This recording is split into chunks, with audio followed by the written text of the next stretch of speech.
Една загоднетна сторија, каде што еден класичен администратор кој има класична плата ќе налета на 2 милиона евра и нормално дека таа сума е толку огромна што ќе направи еден хаос во нивниот живот. Работеве во тоа дека толку луѓе, мислам, ќе се вмешаат во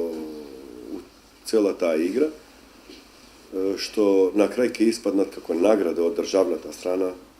од 2 милиона ќе испаднат на 3000 евра, и тоа на крај ќе се види дали тие ќе ги зимат или нема да ги зимат. Но таа драма е интересна затоа што